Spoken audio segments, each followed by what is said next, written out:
Today's Thursday, guys, and October 9 na tayo. Time check, 6:30 ng umaga. Galing ako sa baba. Umaambon. Maambon na maambon. Pinainitan ko yung sasakyan kasi kahapon ko siya ginamit.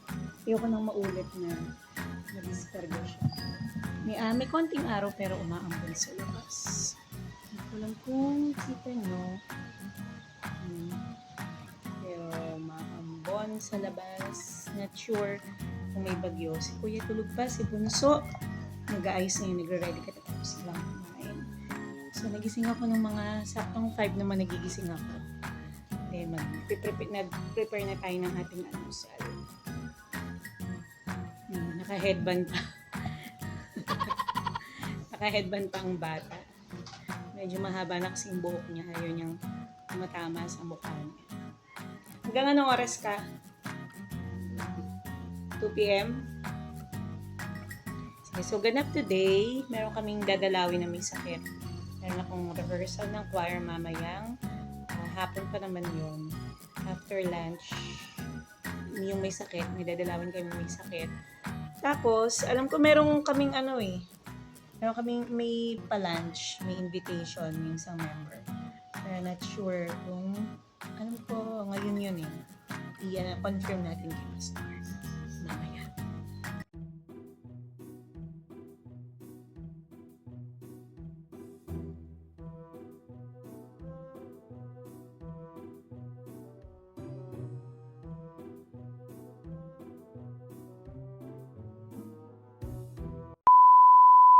So ito na nga guys, dito muna ako sa 7-Eleven, may kailangan lang bilhin.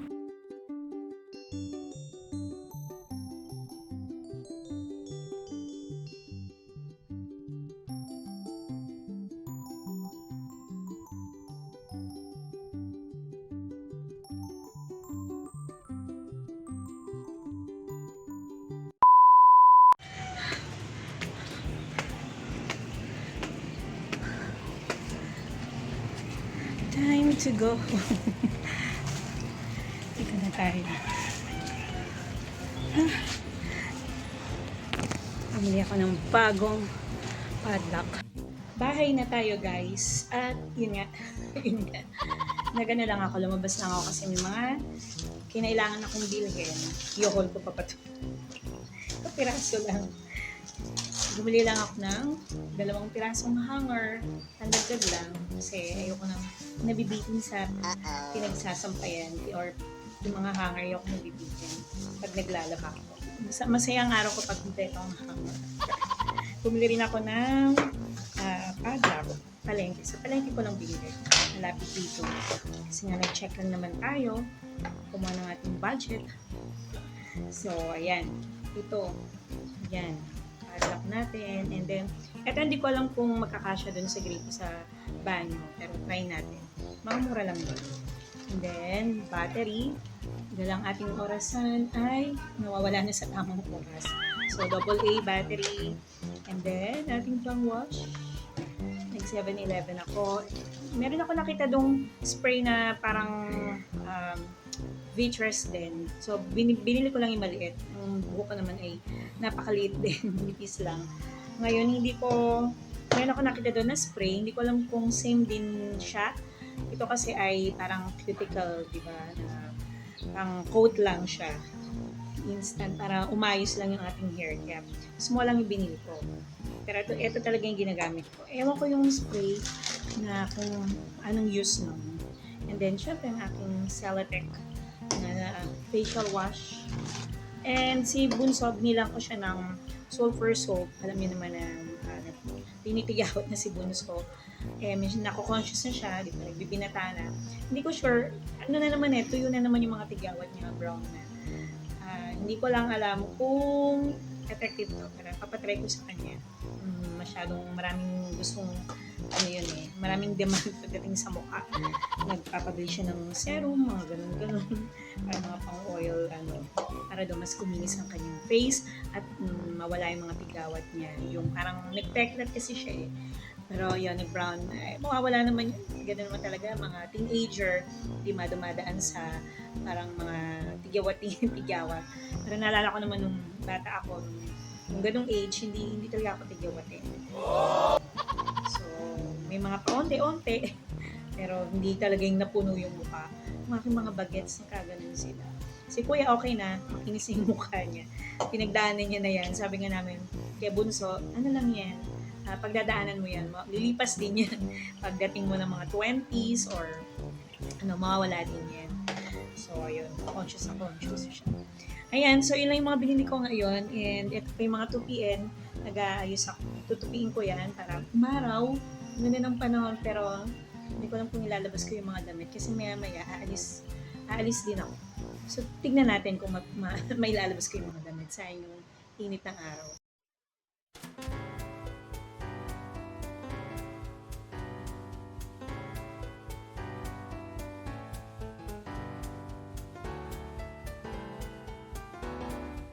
One eternity later. 1:04 na guys. 2 o'clock aalis kami. Meron kaming dadalawin na may sakit. Dating choir member daw yan. Punta kami. Ibang member ng choir dadalaw.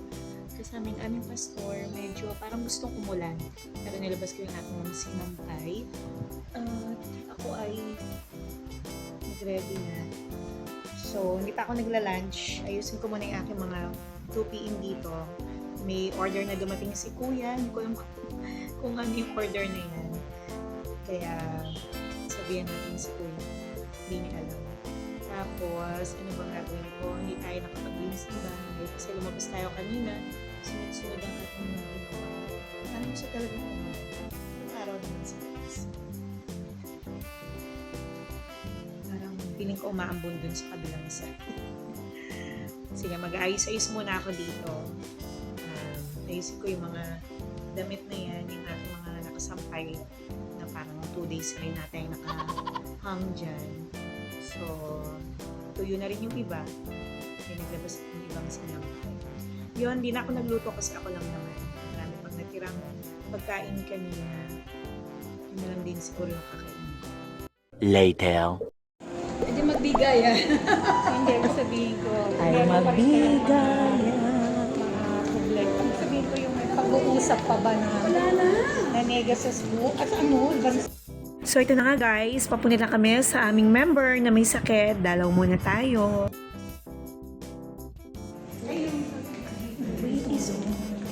Oo, parit ko yan. Hindi ka na naman nag-lipstick.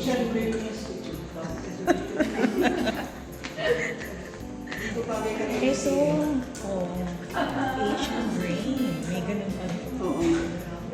Sige. Ayan, nag-lipstick ka na ba?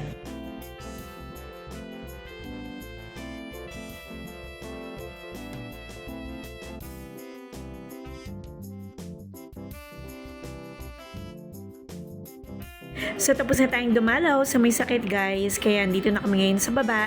Naghihintay ng service.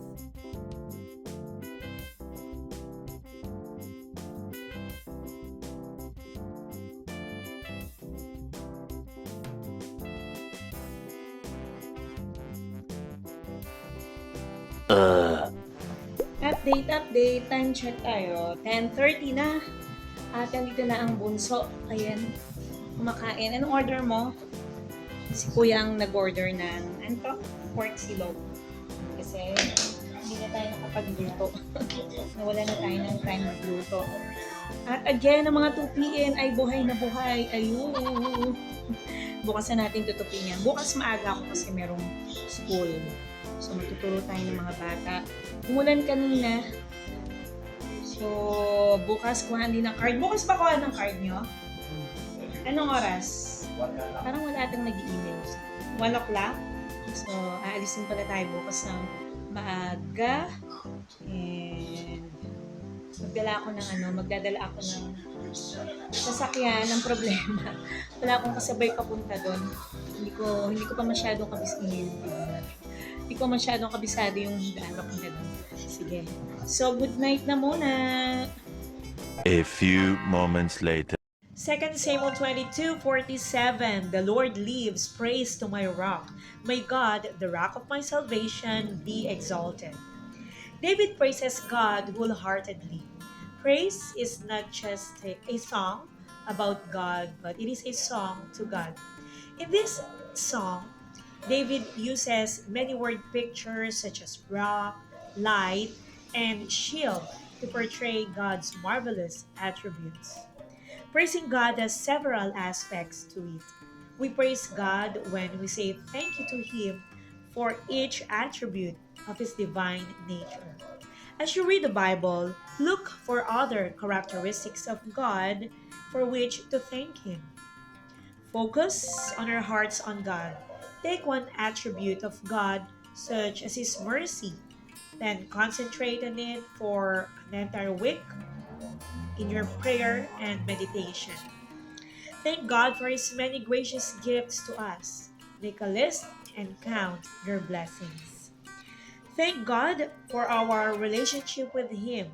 Through Christ, you have been given the gift of salvation. Tell God afresh how much you appreciate it. 2 Samuel 22:47, the Lord lives, praise to my rock. May God, the rock of my salvation, be exalted. Thank you guys for your time. Thank you for watching TSM, The Simple Mom. See you again tomorrow for another day of vlogging.